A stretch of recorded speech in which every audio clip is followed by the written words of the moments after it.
How are you? It's been a minute. I hope you're well. Just wanted to let you know, really, before we get into this week's episode, why there's been such a gap. And I'm telling you because I think it's something that people should talk about more, which is I got diagnosed with depression and I've been struggling a bit. And one of the things that I found really difficult to do was the podcast. So I haven't done it. But I'm feeling much better now. Vanishing Inc. have been tremendously supportive of my mental health issues and helping me get the support that I need.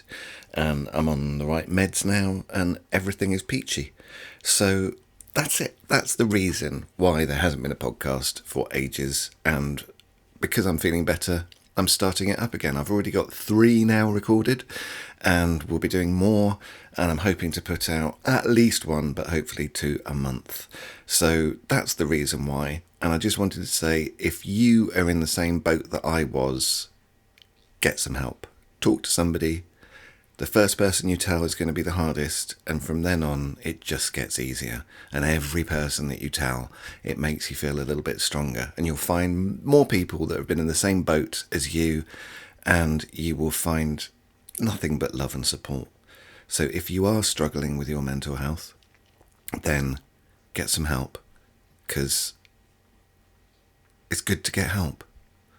All right, that's the mental health public awareness announcement over with, and now I will return you to your irregularly programmed schedule of an episode of The Insider with the delightful Aaron Fisher. Let's go. Hello and welcome to this episode of The Insider. My guest today, Aaron Fisher, because it's not a surprise, is it? You've seen his name in the episode of the podcast title. Is a card magic innovator, author of the seminal book, The Paper Engine, and creator of some of the most influential card techniques of the modern era. The book is about to be reprinted after over 20 years. And Aaron is our lecturer for this month's masterclass. There's a lot to get through. Let's dive in. Aaron, thanks for agreeing to do this. How are you today? I'm so good. I mean, I was just doing a little research this morning. So the last edition of your podcast that was up for me to see what it was all about was you and Darren Brown. So I said, oh, this isn't helping me at all. This is I will treat you with the same reverence, Mr. Fisher. What's your magic origin story? You have 24 seconds. Oh, my goodness gracious. I was born on Krypton. No. The actual origin story, there are 2 parts. First one was met a math teacher who did a trick for me. It had a move in it. I think now, in retrospect, it was the double lift. It was done with index cards, and I'd learned a trick with the glide at camp a year or 2 before, and that was my one trick. So it's kind of like when you eat an egg roll and then your parents take you for dim sum and you discover that the egg roll is just a member of a wide family of delicious dumplings. So when I saw that second dumpling, I went, oh, they're in a group. These card tricks have something going on that the other ones didn't have. So I was thrilled.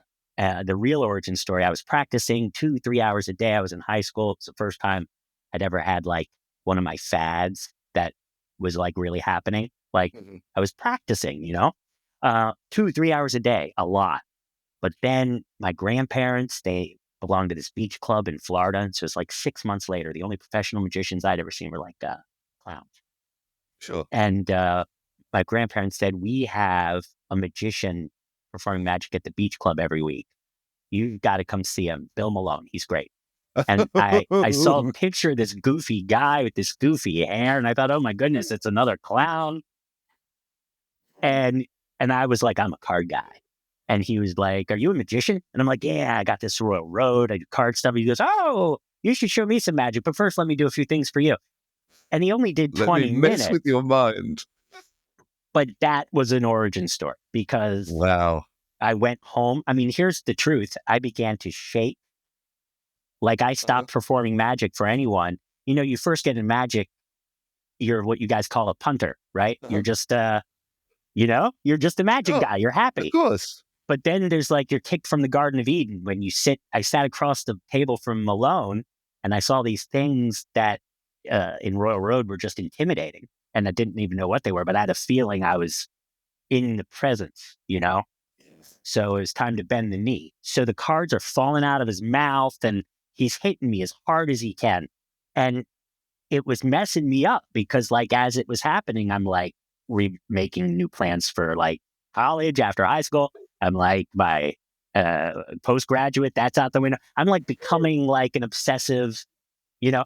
So when I went home, I really realized that like 2-3 hours a day wasn't gonna cut it. So that was the good thing, is I started practicing all day, every day. My Right. grades went downhill, all this stuff. Ended up missing college SATs, all this kind of stuff, missing opportunities as I'm doubling down Sure. on magic. But the other thing that happened, and this is, I think, the origin story of Conjure Community too, is I became terrified to perform magic. So I was in this place, which happens to a lot of people who like sleight of hand. It's a very long incubation period. You've probably had Mm. a lot of friends that you've known in magic a long time. You can see them, they could be in magic 15 years, pushing 30 and still not performing Yeah. because it takes a long time to incubate that kind of stuff. And Sure. I meet a lot of people who are dug in, but in terms of how slow it's going and how frustrating and hopeless it can feel when you're practicing and you just don't, you know, you're not making progress as Mm. quickly in such a way that feels really productive. A lot of people I meet at that point, they say, I don't know if I'll ever want to perform. I don't want to perform. And it's not that I have a belief deep down that every magician would love to do magic if it Kind of were the that point, simple. isn't it? Yeah. Well, it's kind of the point if you feel like it's possible.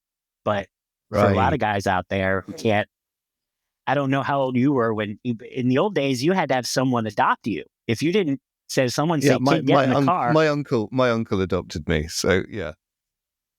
oh, Damian Jennings. Was it Larry? Because he's right here. Is that it was your, a it was a gentleman called Dominic Twos. I've heard of him. Yeah, he had a book out through International called Impromptu Card Magic or Impromptu Card Secrets that was Good very well title. received. Yeah. Yeah, yeah. So no He relation got me Royal there. Road. No relation to that Jennings, no. But yeah, he got me Royal Road when I was 11, so it's all his Mhm. fault. And that's Um, how it was. it is how it was, and now we've got the internet and forums and help and And I think for your different. average guy or gal, it's, if anything, harder. Okay, why? Um, in the community, I meet a lot of, it's weird.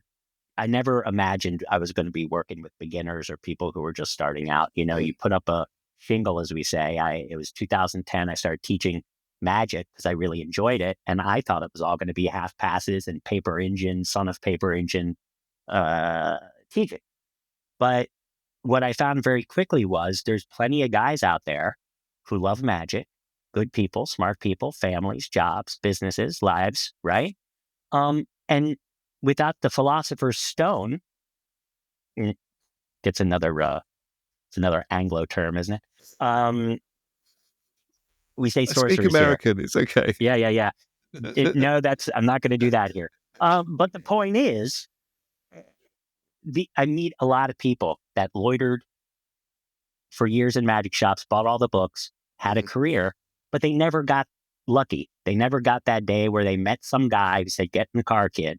They didn't Yeah. loiter enough. Maybe they had more focus. They were doing what they should have been doing, All as right. opposed to loitering with intent at the magic Mm-hmm. shop. You know, Mm-hmm. um, and when these people find what we do at community, you can see this is what they needed the whole time. So I feel like if you are in that early stage of magic before you know anything about anything, you are not even out of the Garden of Eden yet. To you, YouTube appears to have all the answers. Mm-hmm. Why would you ever pay $10 to learn this when it's all free on the internet? Yeah. Isn't that so? or even figure out what the Dewey Decimal System is for magic books in your local library. And so I think unless you are, I don't know if this is the right word, smart enough or lucky enough or determined enough or fortunate, a little combination of it all, to figure out some things. Mm. I feel like it's easier to get yourself lost in the woods than ever before.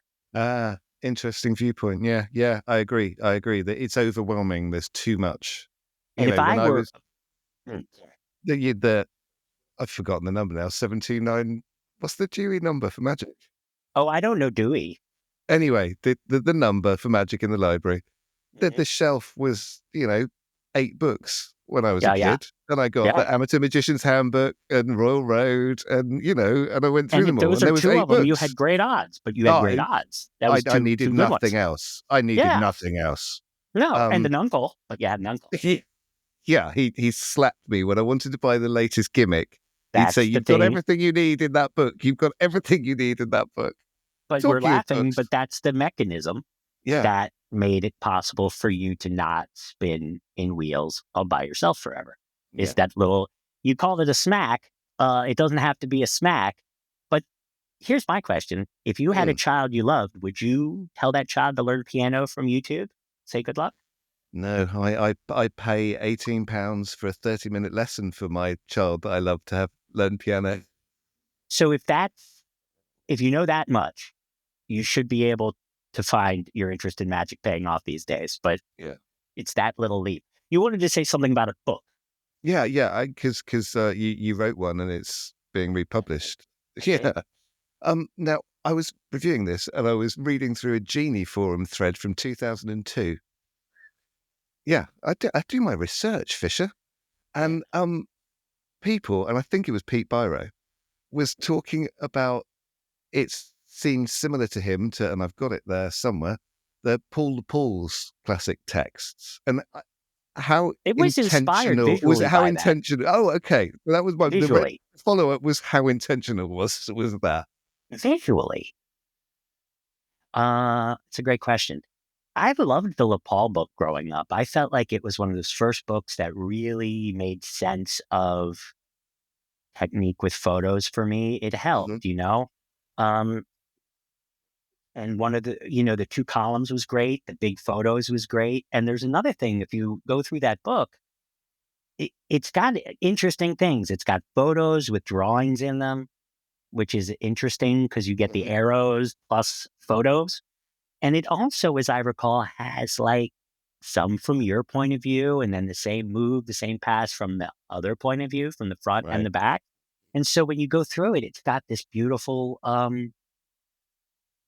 approach to teaching sleight of hand. It also has technique in the first half and effects in the second half. And if let the book reflect the nature of what the intended gift is of the book. So for me, that was a good format because what I was offering were interesting techniques and hopefully insightful discussions about why they were interesting to look at. Yeah, yeah, yeah. Well, Pete Byro or whoever it was that mentioned it on the Genie forum was clearly correct. Then, in the He book, wasn't wrong. in the book, you described it as a guide to softening card magic, which is a phrase I particularly like. How do concepts like eliminating tension and prioritizing audience focus translate into Joe doing tricks for his mate in the bar? Mm. Well, it's that thing they say in politics, and I'm not in politics, but they say you answer the question that, you know, you, You you, wish I'd you, asked you. you imagine. Yeah, but it's the same. I think here's the thing. Sometimes it's a little bit circuitous, but we'll get there. We'll take a turn I'm going to around the come back block. to it if you don't. Yeah, I've it's got all totally fine. night. It's your Well, birthday. You're the one waiting to go out. it's an interesting thing. There's not really any good excuse for doing beautiful magic for anyone else. Like, we're not going to have an argument that says, you do something aesthetically beautiful because that's what audiences always care about the most. Mhm. That's not really why we do something right. We do it Yeah. right because it makes us happy. Sure. And so ever since I've been a kid, interested in what I was interested in, I was hearing from the guys around the counter that, oh, what do you need that crap for, kid? I just entertain them. And I'm like, Right. but do you really? But do you Here's a really? 3.5 of clubs. Well, it's the same thing, Darren Brown. I only got to listen to the beginning of it because I was going to get fascinated and sucked in, but it was your first question. And he was talking about the idea that presentation is all there is. Like this idea that if you have no method, when people don't have integrated elements of their magic, they tend to misweight some of Mhm. them. So I'll say. like presentation is not a method, Yeah. or an effect. So, but I guess you didn't ask me that. So I think here's what I would say. One of the things that happens in magic is we see people who do things beautifully and we say that's knacky. Knacky is a pet peeve, right? Because that Yeah. means you don't know how to explain it and you're not sure Mhm. how it works. Okay. But I'll blame you for that. And I'll say you'll Sure. just work with it or it's your fault. You won't get it. Mhm. Or you'll say a person's talented or they just, with sleight of hand, oh, they have this beautiful touch. But Yeah. that's once it gels, that's how it feels to be in the presence of something like that. And that's the best actual justification and reason for getting yourself to a place like that is because it transcends a description. People feel something when they watch it that has value. You see certain artists do stuff and it takes your breath away, and there's something Mhm. beautiful about it. And if I have to articulate what that is, you're always going to find various audiences with different sensitivities to stuff like that. Of course. So you're always going to be able to find a good argument for not doing it. And the only good argument for doing it is that it speaks to you. Yeah. And I also think, our reasons for doing things mature as we go. But by that point, you have other tools than you would have had before. So as I'm 49 today, as we discussed, I'm not going to sit down today and start working on things that are going to take 20 years to even be able to do correctly. That's not a good use of my time. And I don't know if I would have done the same thing if I had it to do over again. Mm. But I do know that part of the passion for teaching this stuff is that it's so mysterious, but there's a lot of people that can make a heck of a lot more progress, have a lot more fun, have a more rewarding experience, more fun with you look like a family man, right? Like, yeah, I have 2 kids. Right. So you've got your magic time. It's Mhm. not as much as it used to be. Far from it. I've got a And you 10-year-old sure, and a 4-year-old. It's very far from it. right. And so this is what we see a lot.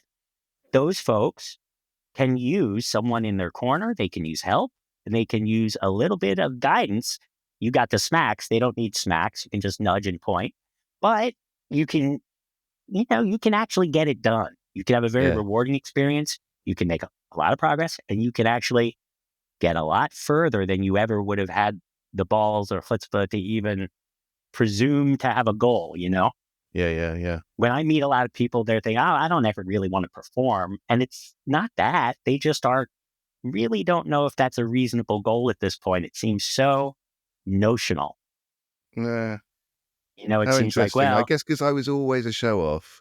I did drama before I picked up magic, and I was always on mhm. stage. And so for me, doing a trick was natural because it's like, oh, Damien, be the center of attention. Okay. But I guess you're right that there's a whole bunch of people that aren't me. There's a class that it was kind of the flagship class that we still teach it every year or two for conjure community. It's called 3M. And it's about integrating different elements of your magic. And one of the points that we get at there's a free course that we run at the beginning of it. That's, you know how that works, but it's meant to be very helpful to people, regardless if they want to do the course or not. And, and one of the things we start with is that most people that we meet, and this is a gross oversimplification, fall into a few different categories of the engine that's driving their passion. Some of them, we call them mechanics, thinkers, and showmen, right? And you were a showman. You had this natural ham inside you. Yeah. I was a mechanic, and here's the thing about me. I was a bit of a ham and an extrovert and a theater student. Right. But because of that Malone thing, Mm-hmm. that that showman got sat down and never got up again for 15 years. Yeah. Right. Because And you got so, schooled. yeah. And so I guess the point where, we say those are the mechanics. They like to practice. They feel good about it. They enjoy it. It's a passion. And then the thinker, they're the explorers, right? Sure. And the idea being is that no matter which of those groups you're in, it's a good thing to know, because that's your secret power, to use your superhero. That's your superpower, but it's also your kryptonite. Yeah. And your ultimate path is going to involve learning to let that passion drive the engine, so to speak, while finding ways to integrate all the other elements that go into making the complete magician. You know, Yeah. so the point is, if you're a show person, that's great. But there's a tendency that the low hanging fruit for a show person is going to have something to do with learning about methods and effects, and Mm-hmm. even to some small extent technique. So to get back to your question, what the paper engine focuses on is the connection between technique and attention management, really. The idea being that there's the way a sleight is constructed. And this is something you never get until you've been in long enough to have perspective. And this Mm-hmm. is why so many of us have to learn things over and over again, throw away old tools when we find one we like better. So as our magic awareness expands and we begin to integrate attention management and structure and presentation and performance and all these different things, we often find that just the technique, which is where we start, Royal Road, as you said, right? We pick up what's in front of us and we go. We often find that these techniques read well in a vacuum, but when it has to be covered in transit while you're looking this way and drawing the Mm-hmm. audience's attention to an effect, often a sleight that looks great when you're looking at it in a Mm-hmm. demo in the mirror has a tendency to draw people to it in performance, you know? And there's a lot of conflicting information. When people learn a retention pass, a Roth style Mm-hmm. retention pass, or all the modern ones people are doing now, well, they have a tendency to think that looks so incredible. That's what I want to do. And they rarely have enough perspective for many years to go, hey, wait a minute. That was shown to be by a magician, well, in a demo, and how much that has to be reformatted and reconfigured in order to be done in transit Yep. when aligned with attention management and structure. So it's a whole, in context, these things work differently. Yeah. Yeah. I'm sure I'm just babbling on and on. No. You answered it perfectly, and so I don't need to re-ask it. What I'd like But to did that know. answer your question about the guy at the Yes. bar? Yeah. Okay. Yeah. All right. Because we're not obviously all full-time performers, but if we can strive to make the performances that we do better, then that's a good thing. Now, the paper engine was first published in 2002.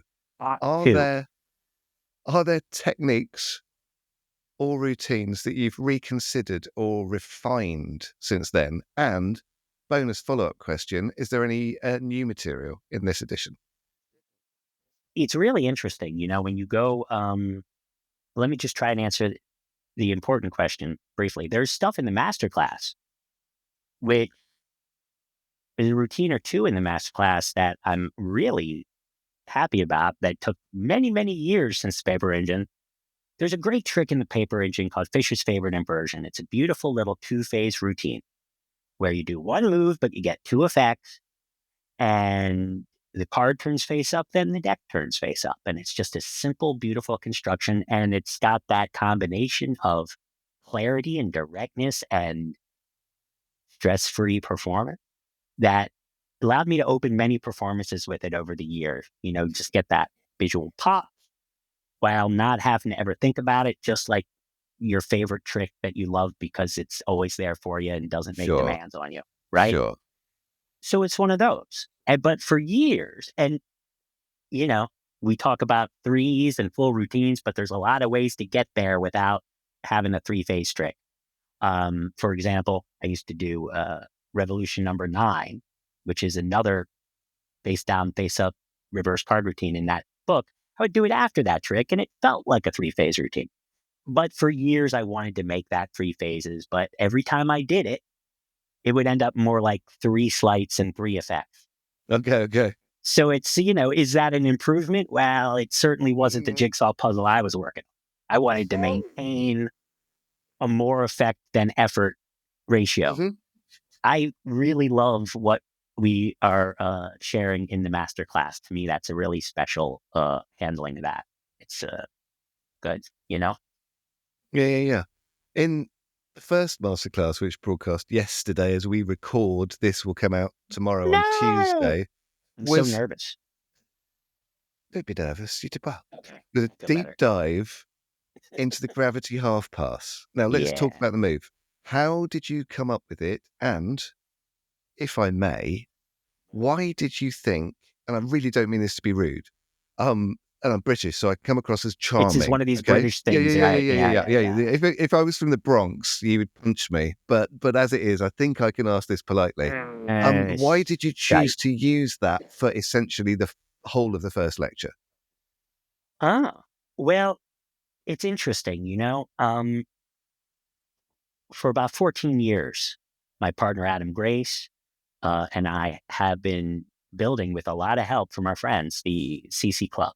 Mhm. And, in a way, I haven't been as engaged with the wider magic fraternity for the last 10 years as I used to be when I was lecturing all around and everything. And most of the time we spend helping people with their magic. Whereas this sort of the paper engine is a little more from that perspective of it being like my material, the stuff that Yeah, I've created and stuff. And so that was good because it's really how I made an impression in the first place, built my sort of brand and all that stuff. And it's lovely. sure. But most of the time, you know, I'm spending my time working on people's magic with them and things that are directly relevant to their lives. So the paper engine is sort of more like, hey, here's the magic I've created or my contribution to that. So it seemed to me, since this was the rare opportunity to do a project with Vanishing, that in that mode, that was probably the place for that kind of thing. Right. And since the paper engine is coming back out, it seemed to me like a resource that makes that practical for people. It was my best Mhm. opportunity to talk to more experienced magicians and get that really useful, practical technique into people's hands. What can people look forward to next Sunday in week 2? A lot of unpublished material I've heard talk about. I've not seen it yet. My first teacher in magic was Jack Burnman. He was an underground card Mm. expert in the Washington, D.C. area. And you can find things like if you look at John Bannon's first hardcover book, Impossibilia, you'll find 2 or 3 Jack Burnman tricks in there. Look in the old Best of Friends. If you look in the Looking Glass magazines, you can find Mhm. these Jack Burnman techniques sprinkled around as a secret, you know? Um, and I think now, it's possible. I think Richard Kaufman's putting some of that stuff into Greater Magic now. But I've Right. had this material really pretty well exclusive to myself for a long time. Jack passed away a while ago now, and you know his notes are in Richard's hands. We all have hopes that that'll reach the world in any kind of useful way. But I've been working with that material a long, long time. I have a lot of refinements and the kinds of things you get when you get to grow 30 years doing some of these tricks. And it Sure. just seemed like a great opportunity to share some of the magic that I love the most. After all, it's not all about me. That's how I was feeling about it. Well, Oh, the goal is to reach people I don't get to normally reach and yeah, hopefully share something that will be worth a damn with sharing. them. Absolutely. Yeah. And I have to tell you, Damien, we've all been around a lot longer than we maybe ever thought about being. But the Mhm. older I get, the more amazed I am by how talented everyone is. I think there's so many talented people that if you're going to show up and ask for anyone's attention at all, it's something they taught us in theater school. If you're going to do a play, it takes a lot of energy from people, and you ought to make sure you write a play worth performing. And I Absolutely. and so I Absolutely. wanted to share the best material I could for something durable like that. So, what some people may associate your creations as kind of a, a little bit tricky. What level of What do you card mean by that, magician? by the Well, way? like maybe a bit harder than an Elmsley count. It's very difficult, isn't it? There's not a grading. There's not an official grading scale for beginner, advanced beginner, low intermediate. There's not a grade school. So if we were to say You mean it's harder than an challenging Elms, stuff? You mean it's but no, challenging? it's not. It's not that. It's like it's not edge grips with coins or a DPS, and it's a bit more than an Elmsley count, possibly some of it. So, what Mhm. level would you pitch the masterclass at? If someone is listening to this now and they're younger and they've never heard of the blooming paper engine, imagine that, Aaron. There are people that have never heard of it, and they're I know, thinking, it's "Who's this exciting, Aaron isn't Fisher it? dude?" Yeah, yeah, And yeah. am I right for this masterclass? What? Yeah. Who's it for? Well, I'm glad you asked. And this sort of applies to the paper engine, the new edition. And this gets to the question that I evaded earlier. It was a good question. Um, when I went and looked at the idea of possibly updating the paper engine, uh, I got very lucky. I got very lucky that through some fortunate series of events, I was like 21. And somehow, when I go back and look at that book, I'm not embarrassed. I don't think Joshua J can say the same thing about Well, Magic Atlas. well, I'm not. That's a horse of a different color. I guess my point is, I consider that to be more luck than skill. Okay, And okay, because I think the natural expectation would be if you look at an old high school picture of yourself, you wince. uh-huh. And the Yeah. book is like an extended version of that, right? Oh, yeah. Um, but one of the things that makes it so is that it knows its lane. Mhm, It's speaking in a very narrow range of things. It's talking about the intersection of technique, intention, and focus. mhm. And at the time, it was giving the very best examples. It was giving my uh, call it value added original. It's a tricky word, original and magic, but these contributions were Sure. examples of this lesson, and I had that clarity Mhm. to restrain things because when you got a blank page, I didn't go to school for writing like Josh, but when you have a blank page, it's almost too much freedom. Sure. It's better to have things as constrained as they can be Mhm. because then you know what to not do. Same as creating a show. The more constraints, the more creative you can be. Yeah.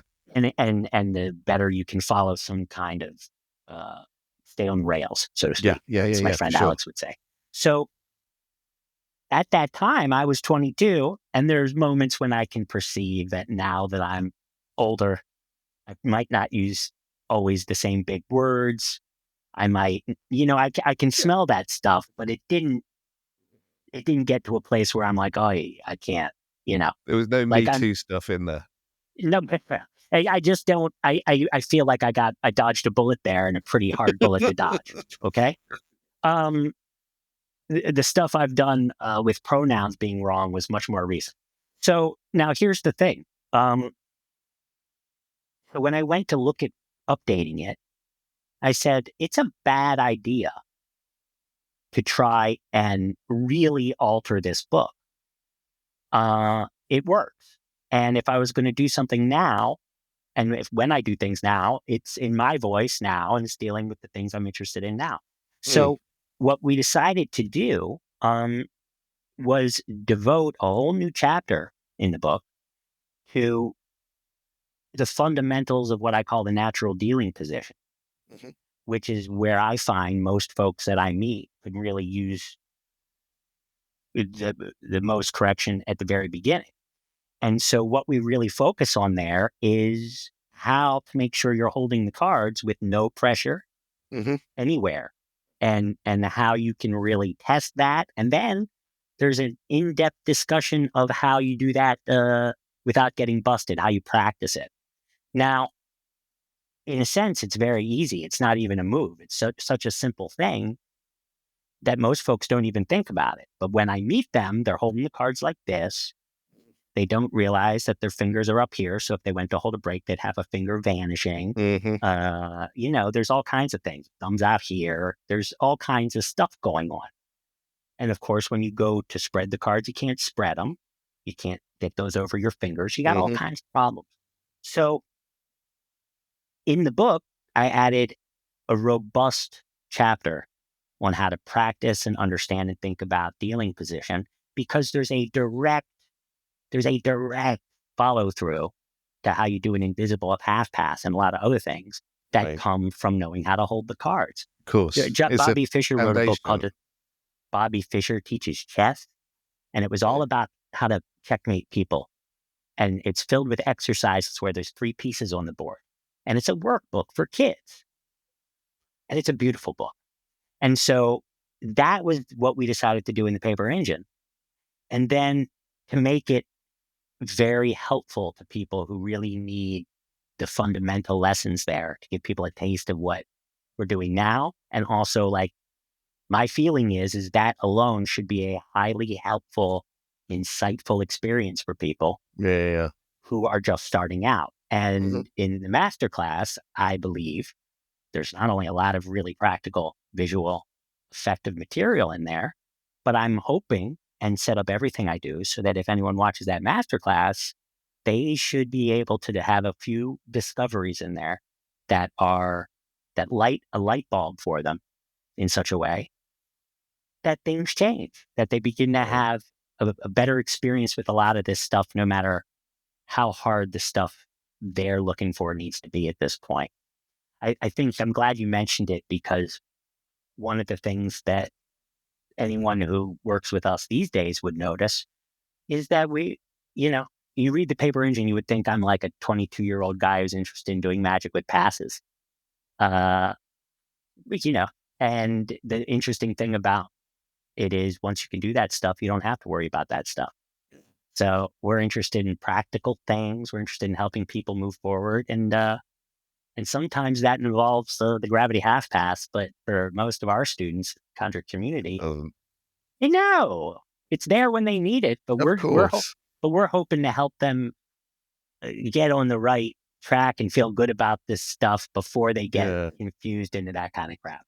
You know? Now, talking of lessons and learning important things, Yeah.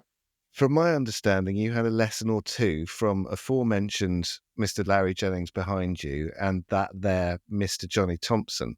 Now, are Old there any buddies. pivotal lessons from those masters that have particularly shaped or impacted your teaching ethos today? Yeah. You know, I think when I grew up, there was a lot of hazing in magic, and I would meet some of the older guys that you really need to connect with, and for whatever reason, uh, this is kind of the downside of the old days. Uh, you could learn from the masters, but there's a lot of people that had bad experiences learning from the masters. And then there's guys that you meet that show you through example that it doesn't have to be that way.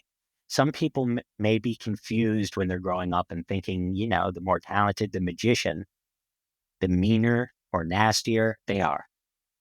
You ever hear people who've got that general idea? Yeah, Vernon hitting your knuckles with his wand. All kinds of variations. At least Vernon was an expert. Uh, Sure. Fair enough. Yeah.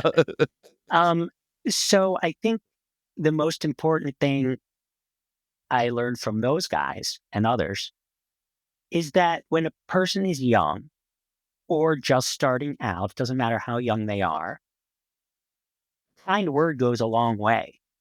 Right. And so that's, when I met Juan Tamariz, I was terrified. Mhm. And I was supposed to demo some trick for him from the paper engine with the gravity half pass. And it's terrifying. When when I said, Juan, pick a card, and Juan picked a card, and he was just a human being. He did what you do for any kid who's freaking out trying to show you a trick and doesn't need to be suffering. He was kind.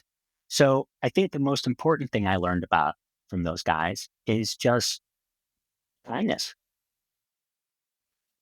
I think that's a lesson right now that humanity could learn from, Aaron.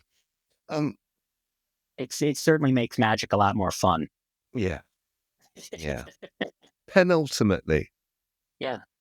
if the paper engine and or this excellent masterclass could leave people with one enduring principle, what would it be?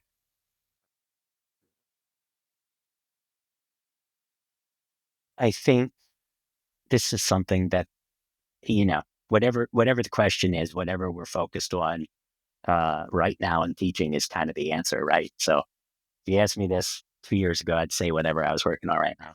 But what it's about right now is, we're just starting a new training program. Um, and CC Max. And what the main point of it is, and it's the same thing in that material we were talking about in the paper engine and the masterclass. And that's that there was really rich rewards that come from exploring rather Mm, than mastering. So when we sit and we practice and we're trying to get it down, we really are, are missing a lot of what makes it fun, what makes it work, what makes it awesome.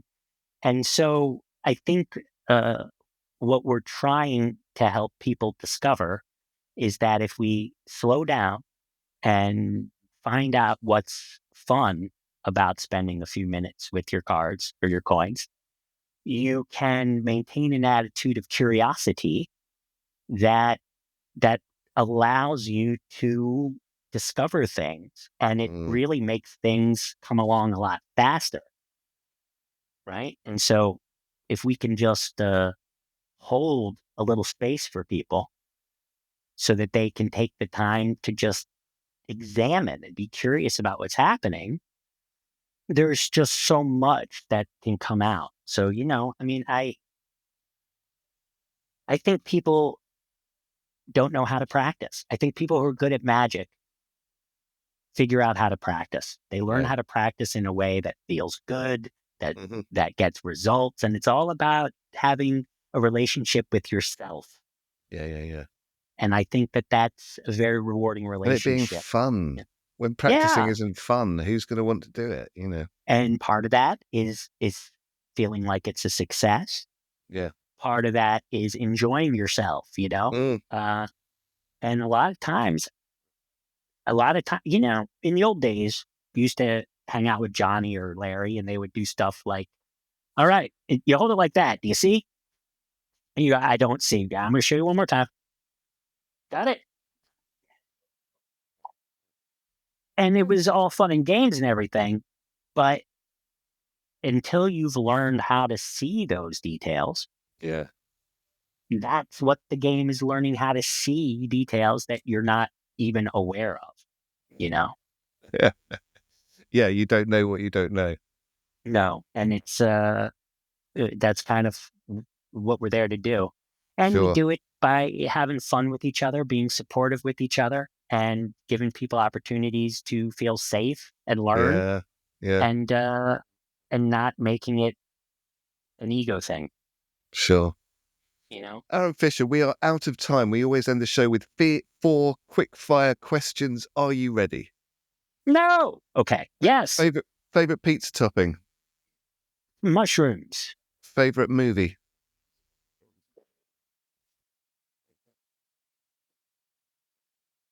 Really? Favorite Mm-hmm. movie? Mm-hmm. Okay. Uh, uh, I'm gonna go with the Fellowship of the Ring. Favorite person or people who make music?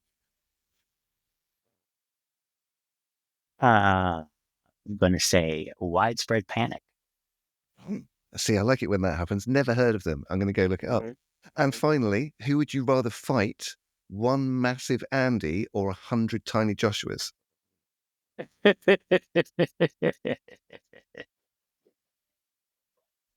uh, I would have to say, if I have to pick one, Yeah, you do. I would say one Big Andy. Okay. He's going One to be Big waiting for Andy. you. That's a good question. That was a good Aaron question. Fisher, thank you so much for giving us your time. Very, very, very happy birthday.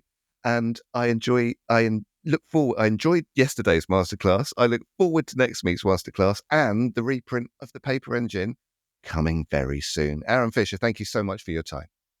Thank you, my friend.